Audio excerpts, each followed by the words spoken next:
Welcome to Books and Biscuits with Mrs Randall.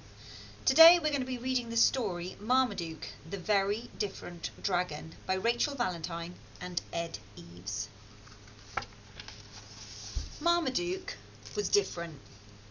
The other dragons were purple with smooth shiny scales, but Marmaduke was faded orange with sticky out scales. The other dragons had tiny neat ears, but Marmaduke's ears were enormous. And while the other dragons loved to fly, Marmaduke didn't. His wings were different. They were unusual. And because he didn't want anyone to see them, he never flew. Marmaduke had always wanted to protect a princess, but he'd never had the chance. One day he asked the other dragons for help. "You?" they laughed. "Protect a princess? Marmaduke, you don't even fly. Princesses need dragons like us, not you." He's looking quite sad. Marmaduke wandered sadly through the woods. Then suddenly he spotted a tower with a beautiful princess leaning out of the highest window, and no dragon protecting her. "This is my chance," he thought. Trembling, he called, "Excuse me, I don't suppose, I was wondering, could I be your dragon?" The princess looked down. "You're not really a proper dragon, are you?" she sniffed. "You're not even the right colour. My daddy's getting a real dragon to keep me safe."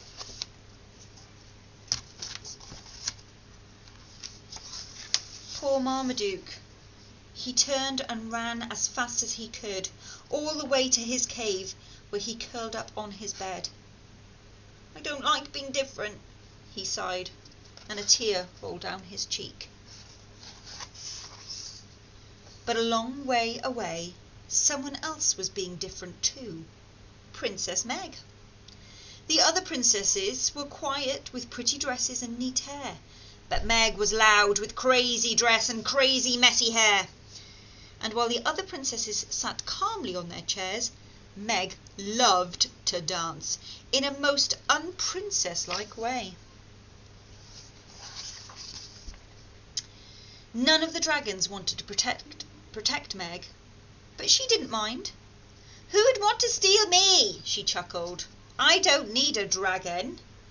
And Meg was happy, especially today. Today she felt like dancing. She discoed across the drawbridge, leapt over logs, twisted through tall trees, and danced away till dusk. But Meg was having too much fun, and as she boogied through the bushes, she realised she was lost deep in the woods, in the dark, all alone. "Help!" she cried. "Please help!" But she was so far away that no one could hear her. Or could they? Because a long way away there was someone with enormous ears, someone who heard her. It was Marmaduke. He leapt out of his cave and galloped through the trees, dashed across the rocks and hurtled round the bushes. "I've come to rescue you," Marmaduke puffed loudly. "Thank you," cried Meg. Meg leapt on Marmaduke's back, ready to fly, but Marmaduke started to run. I think flying would be quicker," said Meg. I don't fly," said Marmaduke quietly.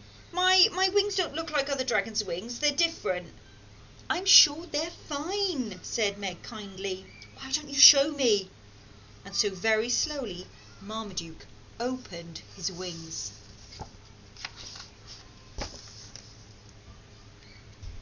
They went up, reaching to the sky. The most amazing wings Meg had ever seen. "These are different," gasped Meg, as they shimmered and sparkled. "Fantastically different. They're beautiful." Marmaduke smiled. "Really?" "Really," shouted Meg. "Let's go!" And up they soared. As they reached Meg's tower, Marmaduke took a deep breath. I don't suppose you need a dragon to protect you? He asked nervously. Meg shook her head. Not really. You see, I'm not like other princesses. Marmaduke's face fell and he turned away sadly.